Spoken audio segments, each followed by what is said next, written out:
Ano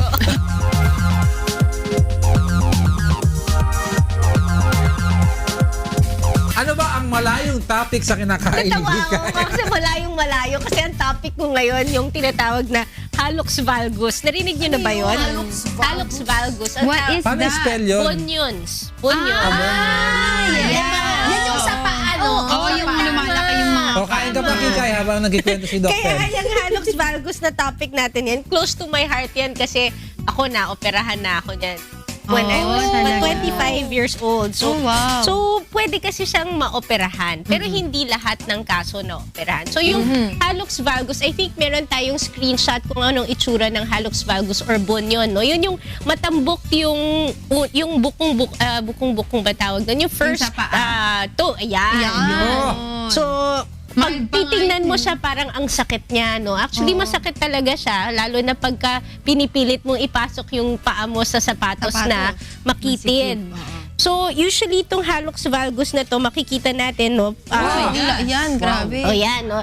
Pagka medyo malala na siya, nag-overlap na yung dalawang daliri ng paa natin, yung big toe at saka yung second toe, no? And if you notice, ang malaking problema dito is one, it's painful, no?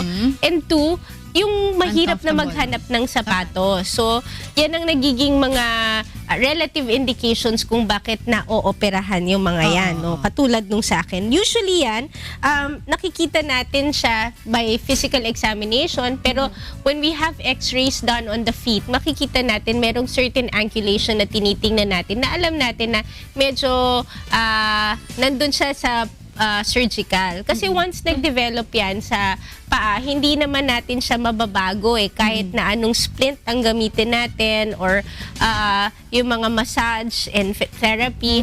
The deformity is already there. Pero Doc, may question ako. For example, like, kunyari ako, wala akong alam, no? Tapos, syempre, kunyari, I have gout. Syempre, Yes. may form of deformity Yes, ako sa oo. sides.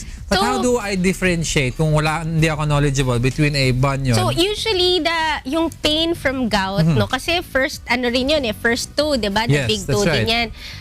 The pain at saka the swelling in gout is more angry looking, no? It's Okay. redder, it's warmer, it's really painful na it's really difficult on, walking. But Okay. in this one, yung patients actually walk.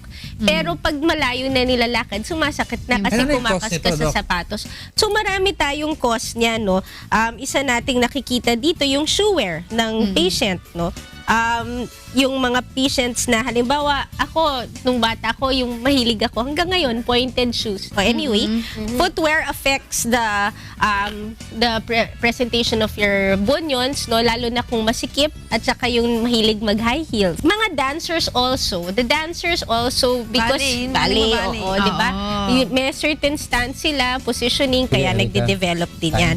Nakikita din natin, ng galing ng tanong ni Diego, yung gout, no? Some associated diseases would include gout, rheumatoid arthritis, mga joint hypermobility syndromes, etc.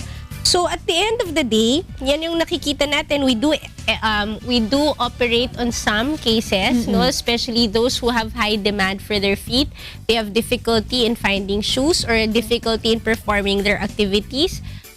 But most of the time, pagka hindi naman ganun kasakit, I just tell my patients, try to find the shoe wear that's not too tight.